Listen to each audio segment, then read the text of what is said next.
കുറേ നാളുകൾക്ക് ശേഷം ഇന്നാണ് കേട്ടോ ഒരു വീഡിയോ ചെയ്യണത്. രാവിലെ കുറച്ച് ലേറ്റായിട്ടാണ് എണീച്ചത്. ഇപ്പോൾ സ്കൂളും ട്യൂഷനും ഒന്നും ഇല്ലല്ലോ. അതിന് ശേഷം ഏട്ടന് കുളിക്കാനായിട്ട് വെള്ളം വെച്ചിട്ടുണ്ട്. പിന്നെ ഇന്ന് ഇഡ്ഡലി ആട്ടോ ഉണ്ടാക്കണത്. അനിയത്തിയും കുട്ടികളൊക്കെ വന്നിട്ടുണ്ട് കേട്ടോ ഓണായിട്ട്. അപ്പോൾ മാവിൽ കുറച്ച് ഉപ്പിട്ടിട്ട് ഇളക്കി വെച്ചിട്ടുണ്ട്. പിന്നെ അതാ തട്ടിൽ കുറച്ച് എണ്ണയൊക്കെ പുരട്ടിയതിന് ശേഷം മാവ് ഒഴിച്ച് കൊടുക്കാം കേട്ടോ. പിന്നെ കുട്ടികളൊക്കെ എണീച്ചിട്ടുണ്ട്. അപ്പോൾ അവർ ടി വി കാണാം കേട്ടോ. എങ്ങനെ ഉണ്ടായിരുന്നു എല്ലാവരും ഓണൊക്കെ? ഞങ്ങൾക്ക് ഇപ്രാവശ്യം ഓണമൊന്നുമില്ല കേട്ടോ. അമ്മ പോയിട്ട് ഇപ്പോൾ മാസങ്ങളല്ലേ ആയിട്ടുള്ളൂ. അപ്പോൾ അത് കാരണം ഓണമൊന്നുമില്ല. ഓണത്തിന് ഇപ്രാവശ്യം വീട്ടിലേക്കൊന്നും പോയില്ല കേട്ടോ. അച്ഛൻ പോയി പിന്നെ അമ്മ ഉണ്ടായിരുന്നു. അപ്പോൾ അത് കാരണം കഴിഞ്ഞ പ്രാവശ്യം ഓണത്തിന് പോകാൻ പറ്റി. അപ്പോൾ അമ്മയും പോയപ്പോൾ പിന്നെ അങ്ങോട്ട് പോകാൻ തന്നെ തോന്നുന്നില്ല. അതിനിടയിൽ ഞാനും അനിയത്തിയും കൂടി ഒരു ദിവസം വീടൊക്കെ വൃത്തിയാക്കാൻ പോയിട്ടുണ്ടായിരുന്നു കേട്ടോ. കുട്ടികളെല്ലാവരും നീച്ചിട്ടുണ്ട് കേട്ടോ. അപ്പോൾ അവർക്ക് ഇതാ ടി വിയിൽ സിനിമ കാണാം കേട്ടോ. അപ്പോൾ ഞാനിതാ ഇഡ്ഡലിയൊക്കെ ഉണ്ടാക്കിയിട്ടുണ്ട്. അതിലേക്ക് ചട്നിയും ചമ്മന്തി ഉണ്ടാക്കിയിട്ടുണ്ട് കേട്ടോ. സാമ്പാർ ഇന്നലത്തെ കേട്ടോ. അപ്പോൾ അതൊന്ന് ചൂടാക്കി എടുത്തിട്ടുണ്ട്. അങ്ങനെ ഇപ്പോൾ മക്കളൊക്കെ കഴിക്കാനായിട്ട് ഇരിക്കുകയാണേ. അപ്പോൾ മണിക്കുട്ടി കേട്ടോ ആദ്യം കഴിക്കുന്നത്. ഭക്ഷണം കഴിച്ചതിന് ശേഷം പിന്നെ കിച്ചുമോൻ പോയി ഇത് വണ്ടി തുടയ്ക്കാനാണ് കേട്ടോ. ഏട്ടപ്പോൾ അവിടെ വണ്ടിയൊക്കെ കഴുകുണ്ടായിരുന്നു കേട്ടോ. അപ്പോൾ കിച്ചുമോന് സഹായിക്കാനായിട്ട് പോയി തുടയ്ക്കാനായിട്ട് കേട്ടോ. അപ്പോൾ വണ്ടിയൊക്കെ തുടച്ചതിന് ശേഷം പിന്നെ ഞാനും അമ്മിനെക്കുട്ടി ഇതാ ഉമ്മർത്ത് ഇങ്ങനെ ഇരിക്കുക കേട്ടോ. കിച്ചുമോൻ വണ്ടി തുടയ്ക്കുന്നില്ല, അത് കാണാനായിട്ട് ഇരുന്നാണ്. ഉച്ചയ്ക്ക് കാബേജ് ഉപ്പേരി ആട്ടോ വെക്കണേ. പിന്നെ ചേനയും കുമ്പളങ്ങയും കൂടിയിട്ട് കൂട്ടുകറി ഉണ്ടാക്കും, പരിപ്പിട്ടിട്ട് വടപ്പരിപ്പിട്ടിട്ട്. അത് അമ്മ വെക്കണതാട്ടാ. പക്ഷെ നമ്മൾ എത്ര വെച്ചാലും അമ്മ വെക്കണ പോലെ ആവില്ല. എന്നാലും ഞാനിവിടെ വെക്കാറുണ്ട് കേട്ടോ.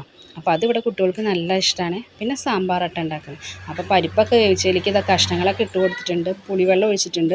ഇനി ഒന്ന് തിളക്കട്ടെ കേട്ടോ. ഇനി തേങ്ങ വറുത്തരയ്ക്കണം. പിന്നെ ഇതാ വടപ്പരിപ്പ് കഴുകി എടുത്തിട്ടില്ല. അപ്പോൾ അതൊന്ന് കഴുകി എടുക്കണം. നിങ്ങൾ ഇങ്ങനെയാണോ കൂട്ടുകറി വയ്ക്കൽ? എങ്ങനെയാണ് വയ്ക്കുകയെന്ന് വെച്ചാൽ ഒന്ന് കമൻറ്റ് ചെയ്തേക്കണേ.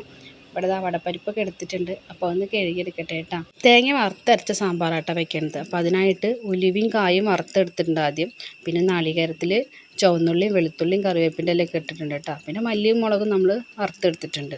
പിന്നെ ഇപ്പോൾ ഇതാ സാമ്പാറൊക്കെ ഇതാ തിളച്ച് വന്നിട്ടുണ്ട് കേട്ടോ. ഇനി അരപ്പ് അരച്ച് ചേർത്ത് കൊടുക്കണം. കുറച്ച് ഉപ്പിൻ്റെ കുറവുണ്ട്. അപ്പോൾ ഞാനത് ഇട്ട് കൊടുത്തിട്ടുണ്ട് കേട്ടോ. സാമ്പാറൊന്ന് തിളച്ചാൽ പിന്നെ കടുക് പൊട്ടിക്കാം കേട്ടോ. അപ്പോൾ നമ്മുടെ സാമ്പാർ കൂട്ടുകറിക്കുള്ള ചേനയും കുമ്പളങ്ങയും ഇതാ കഴുകി എടുത്തിട്ടുണ്ട് കേട്ടോ. ആവശ്യത്തിന് കുറച്ച് വെള്ളം ഒഴിച്ച് കൊടുത്തിട്ടുണ്ട്. പിന്നെ ഉപ്പും മഞ്ഞൾപ്പൊടി ഇട്ട് കൊടുക്കുന്നുണ്ട് കേട്ടോ.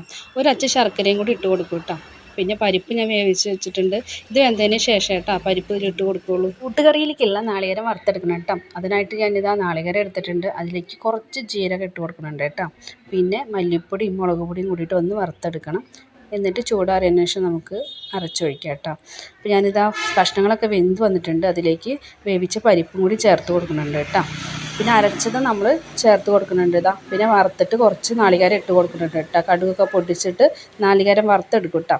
അതും കൂടി ചേർത്ത് കൊടുത്ത് ഒന്ന് ഇറക്കി കഴിഞ്ഞാൽ കൂട്ടുകറി റെഡി ആയി കേട്ടോ. പെരിക്കായിട്ട് എടുത്തിരിക്കുന്നത് കേബേജാണ് കേട്ടോ. അപ്പോൾ സബോളയൊക്കെ വഴറ്റിയതിന് ശേഷം കേബേജ് ഇട്ട് കൊടുത്തു കേട്ടോ.